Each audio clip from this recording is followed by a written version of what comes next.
Queridos hermanos, es con profunda preocupación que estamos observando los problemas que están ocurriendo a nivel mundial. Y vemos también con bastante acierto que la doctrina espírita tiene soluciones para la inmensa mayoría de los problemas que estamos teniendo hoy. El cuarto de los libros que componen el libro de los espíritus nos habla precisamente de esperanzas y consolaciones, esperanzas y consuelos. ¿Será que este mundo atribulado de hoy, que anda en el fondo buscando la felicidad, la está encontrando a través de los valores que persigue, a través de las conductas que tiene? ¿Será que se siente feliz el hombre de hoy? ¿Qué aportes podría darnos la doctrina espírita sobre estos temas?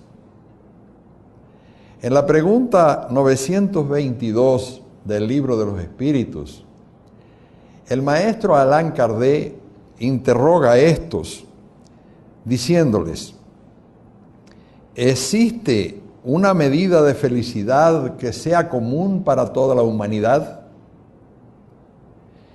Y ellos responden: para lo material, contar con lo necesario, y para lo moral, la conciencia tranquila y la fe en el porvenir.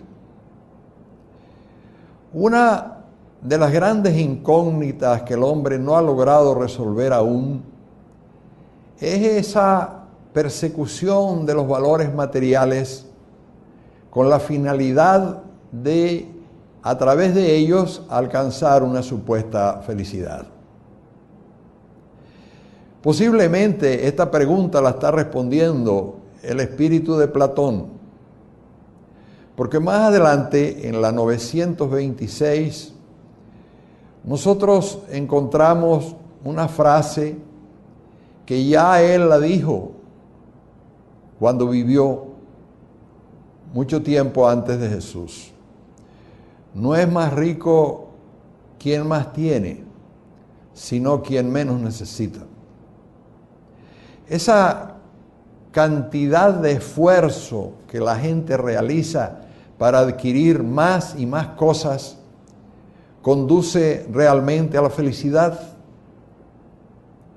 Nosotros tuvimos la ocasión de ver varias veces la película El Ciudadano Kane, considerada una de las más grandes que se han producido en Estados Unidos. Y en esa película la esposa tenía la inclinación a comprar, a adquirir cosas en sus viajes a Europa, y como tenía una gran mansión y ocupaba mucho espacio, entonces fueron adquiriendo cosas que tenían una cierta belleza, pero que eran realmente innecesarias para la vida. Al final el ciudadano Kane se lamenta porque ninguna de estas cosas les sirvió para la finalidad que ellos perseguían, que es adquirir un poco de felicidad. Nosotros, los seres humanos, debemos aprender a disfrutar con lo que tenemos, aunque eso sea poco, porque a veces es mucho. Queridos hermanos, las encuestas y los estudios que se hacen sobre la distribución de la riqueza en el mundo son verdaderamente alarmantes.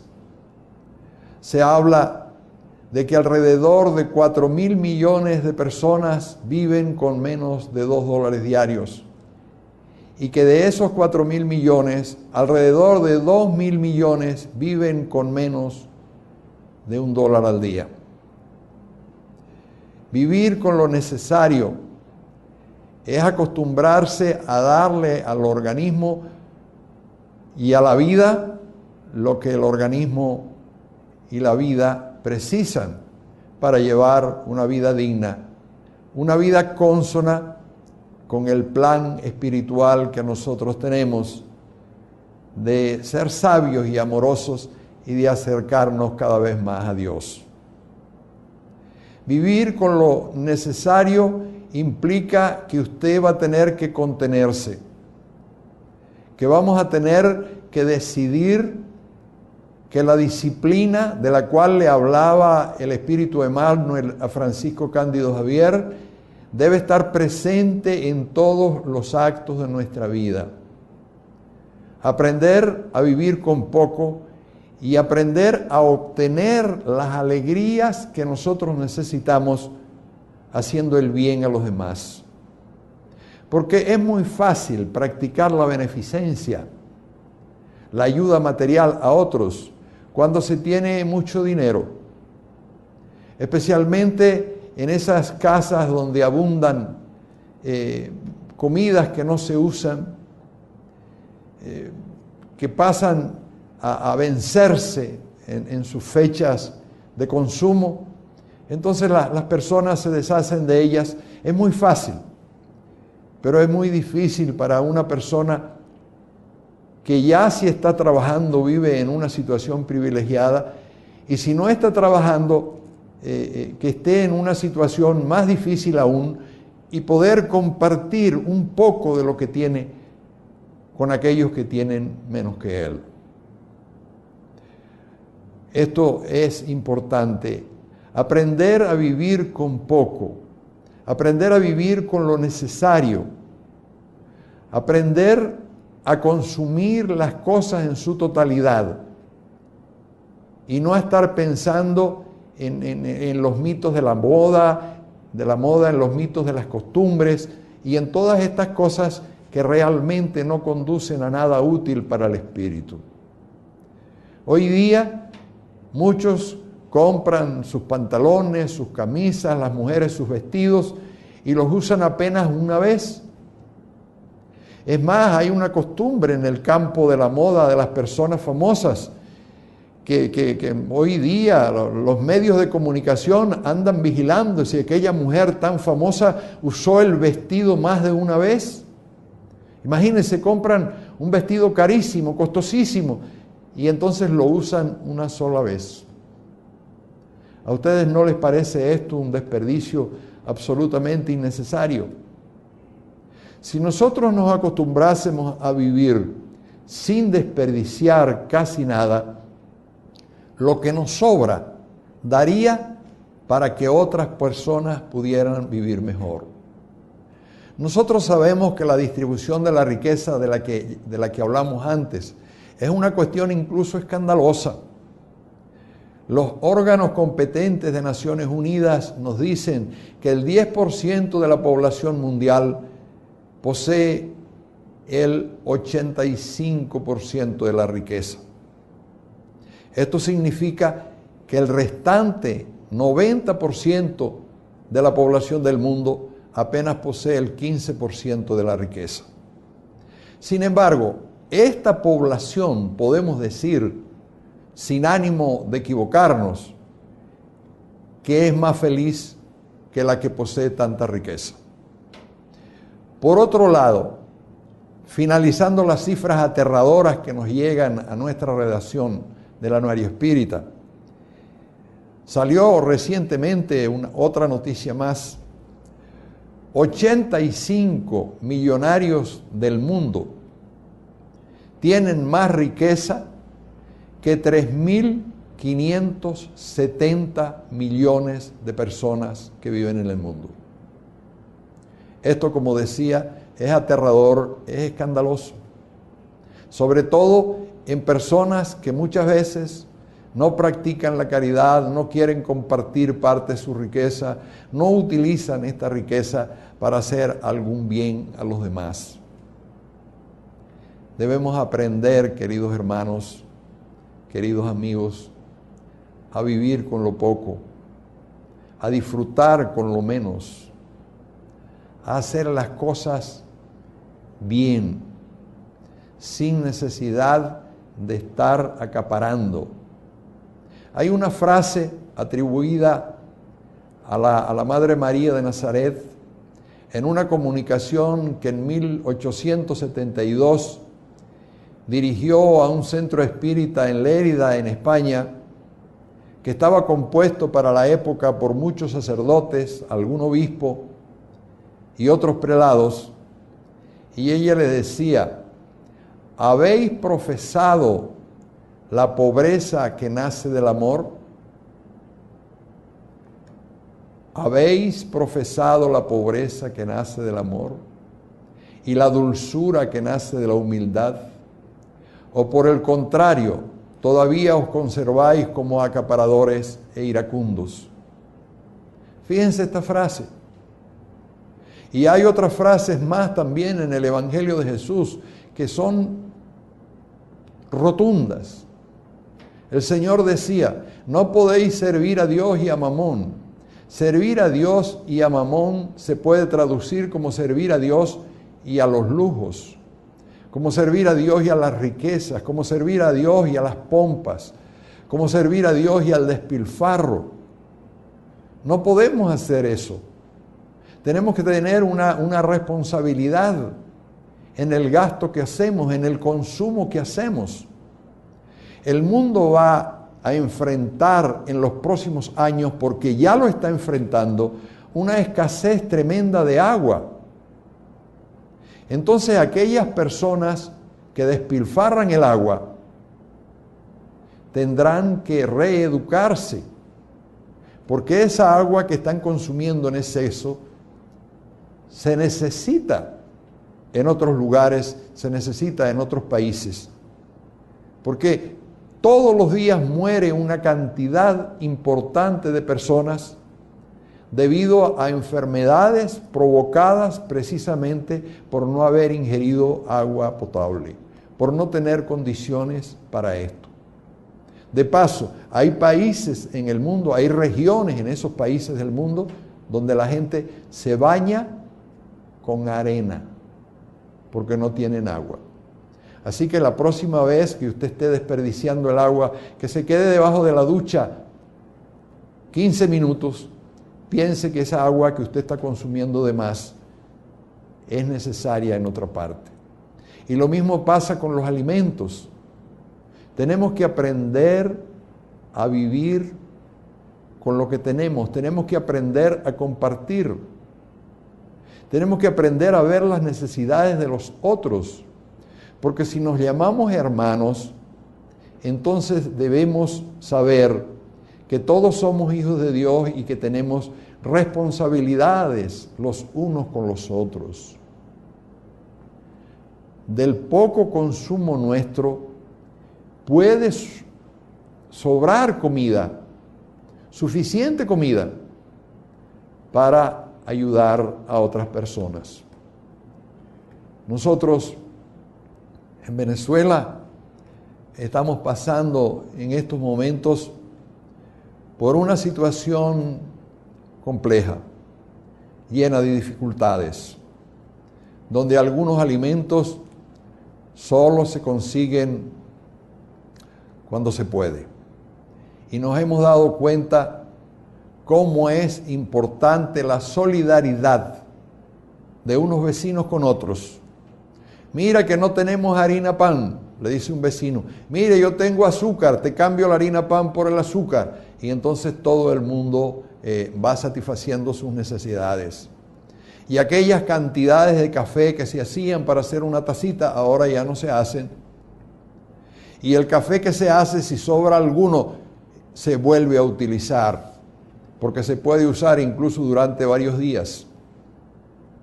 Hay que olvidarse de derrochar, porque la población que está en el mundo, que está considerada en el orden de los 7.100 millones, tiene dificultades para abastecerse cada día del consumo que está teniendo.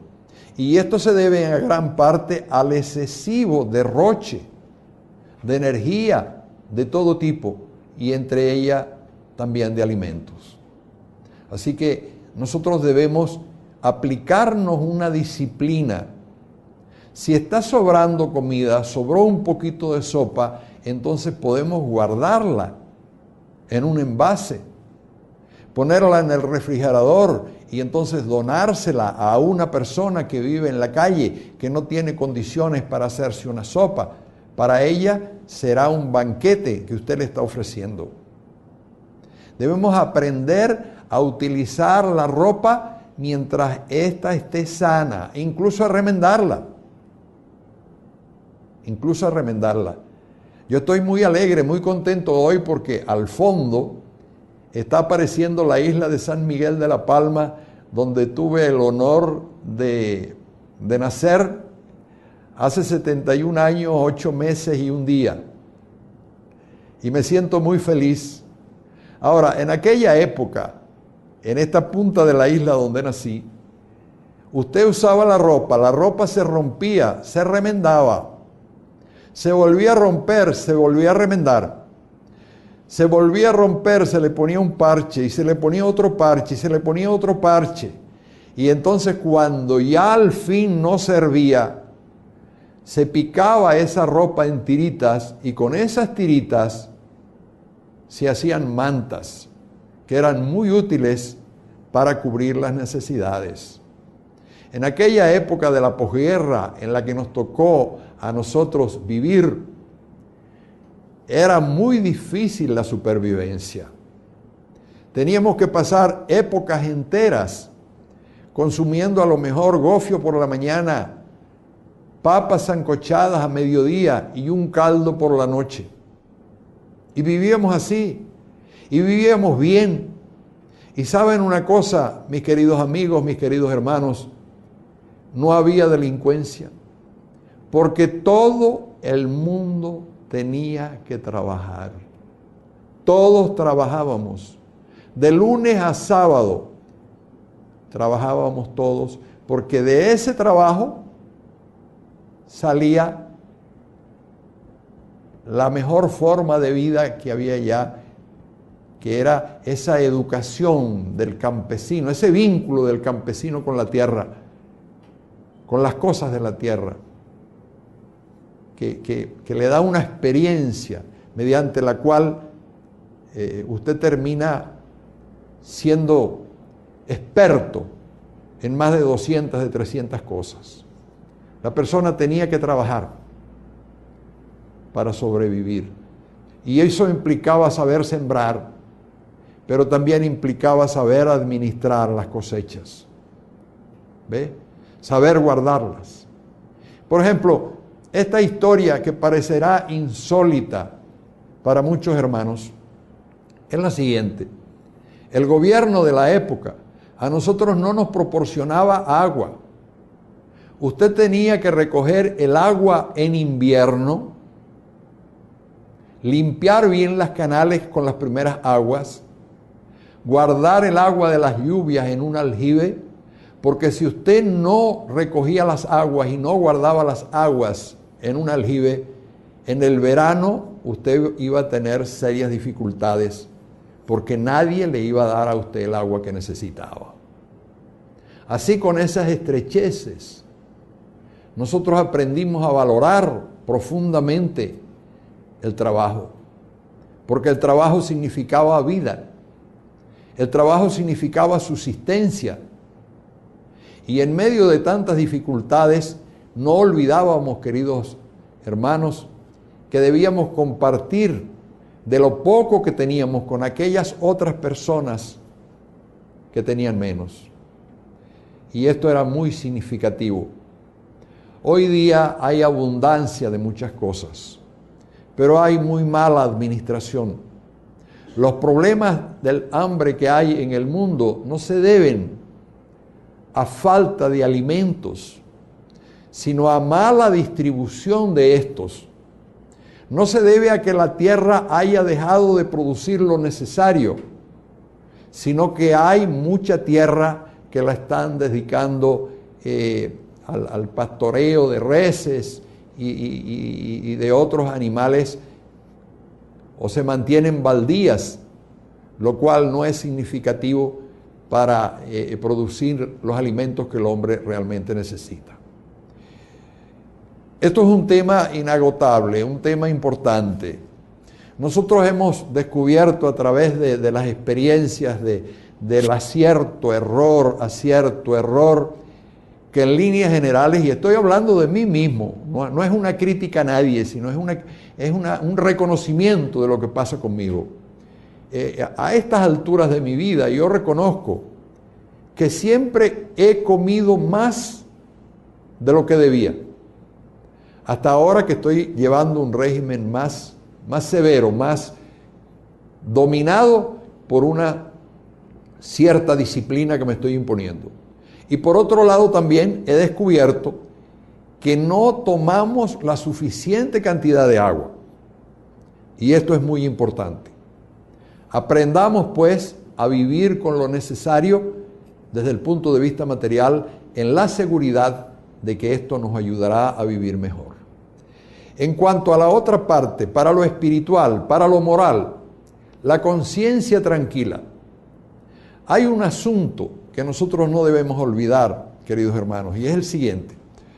Cuando iniciamos nuestra vida como espíritus, nos dice Galileo Galilei en la Génesis capítulo 6, punto 19, que cuando nosotros comenzamos a ser espíritus, teníamos dos atributos, dos grandes atributos: el libre albedrío y la conciencia.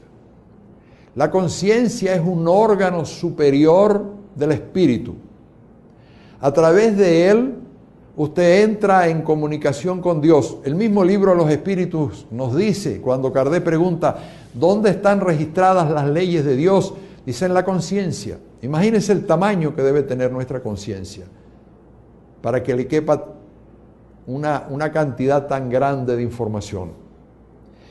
Y esta conciencia nosotros la ennegrecemos cada vez que cometemos actos impuros, cada vez que violamos las leyes de Dios, cada vez que hacemos las cosas de manera errada, cada vez que no cumplimos con nuestros deberes, cada vez que hacemos presencia en un trabajo, pero no trabajamos, cada vez que existe algún desmedro, algún daño que nosotros hacemos a nuestro prójimo, a nosotros mismos, a la naturaleza, esa conciencia se está ennegreciendo.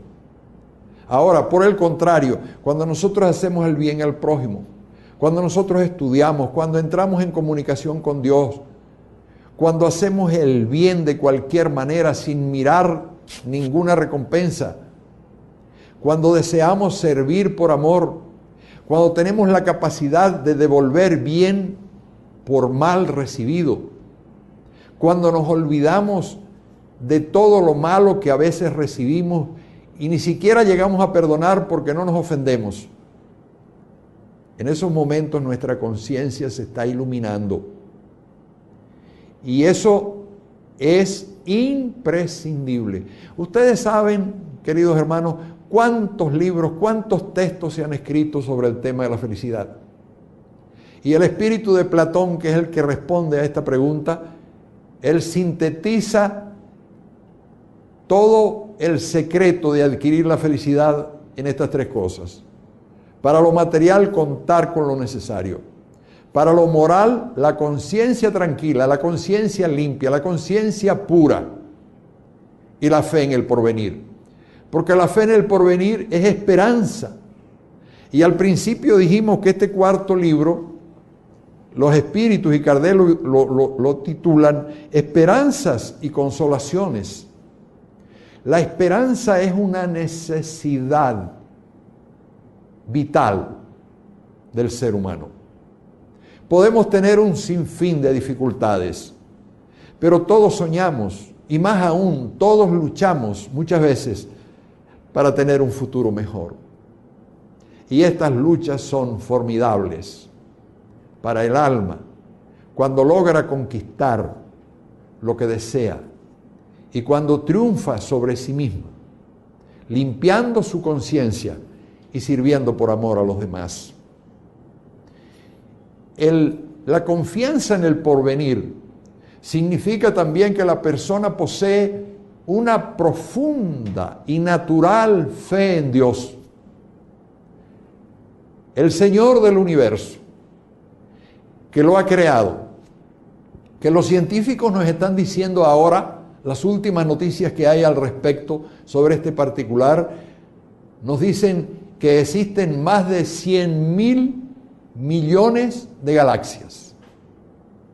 El constructor de esta inmensidad, de esta infinitud en la que estamos nosotros inmersos, se comunica con nosotros a través de la conciencia, bien Él, bien los espíritus superiores que trabajan bajo sus órdenes.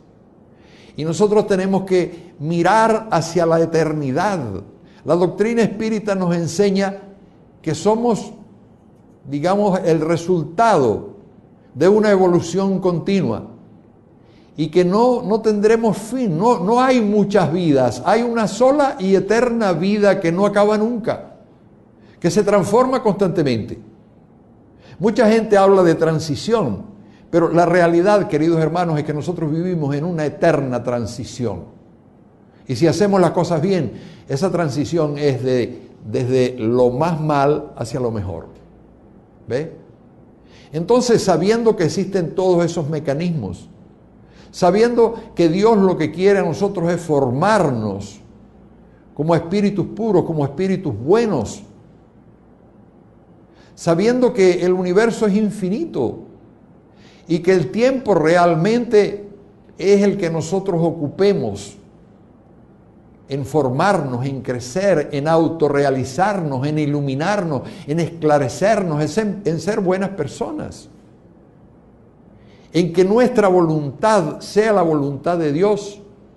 Porque, por ejemplo, fíjense este detalle. Nosotros cuando oramos el Padre Nuestro, o más bien rezamos el Padre Nuestro, porque sería un rezo, decimos, hágase tu voluntad así en la tierra como en el cielo. Pero nosotros decimos eso con la boca, pero después en el curso del día no estamos pendientes en ningún momento para pensar, Señor, Padre, ¿esto que yo estoy haciendo es lo que tú quieres que yo haga? ¿O acaso estoy contraviniendo tus deseos? ¿Acaso no estoy respetando tu voluntad? Hacer la voluntad de Dios será uno de los propósitos más elevados que nosotros tendremos en el futuro. Entonces, para resumir en pocas palabras, contar con lo necesario en lo natural, no llenarnos de toda esa cantidad de cosas, de toda esa cantidad de cachivaches. Cuando yo como tapicero visitaba los domicilios de algunas personas para revisar muebles, para repararlos, entonces me encontraba que en algunos hogares había tanta cantidad de cachivaches, tanta cantidad de peroles, que lo que provocaba es tener un camión del aseo por allí cerca y vaciar aquellas residencias de todas aquellas cosas absolutamente innecesarias. Hágase usted, querido amigo, hágase usted, querida amiga, esta pregunta. ¿Todos los bienes que yo poseo me son necesarios para llevar una vida feliz? ¿O quizá deshaciéndome de algunos de ellos yo sería realmente más feliz? Esto es una pregunta realmente importante. Otra, ¿qué iluminación tengo yo en la conciencia? ¿Será que mi conciencia está resplandeciente? ¿Oigo con nitidez el mensaje divino que me envían los espíritus amigos? ¿O acaso estoy todavía turbado por las sombras que lo conturban? Y la fe en el porvenir. ¿Cómo está mi fe en el porvenir? ¿Estoy seguro de la vida que llevo? ¿No tengo ningún miedo? ¿No vivo las consecuencias de las culpas que ya pasé? ¿Tengo un comportamiento franco y amplio? ¿Puedo sonreír cuando pienso en el futuro? Porque a pesar de las dificultades de hoy, sé que todo pasa. Que todo pasa. Y estos actores que hoy tienen la responsabilidad de gobernar el mundo y que no lo están haciendo bien, o que sí lo están haciendo bien, sepan que en cualquiera de los casos todo pasa. Todo pasa, menos la vida que es eterna. Allí Dios nos va a dar otras oportunidades de reencarnación, tanto en este mundo como en otros. Y tendremos la posibilidad de volver a hacer y de volver a rehacer tantas veces como fueran necesarias, hasta que un día podemos alcanzar la plenitud y convertirnos primero en espíritus superiores y después en espíritus puros, para ayudar a Dios a organizar, a trabajar en el universo, haciendo todo lo que podamos para que el bien triunfe y que todos nosotros seamos cada vez más felices en el lugar donde nos encontremos, haciendo aquello que es útil y beneficioso para la humanidad y para todos. Gracias.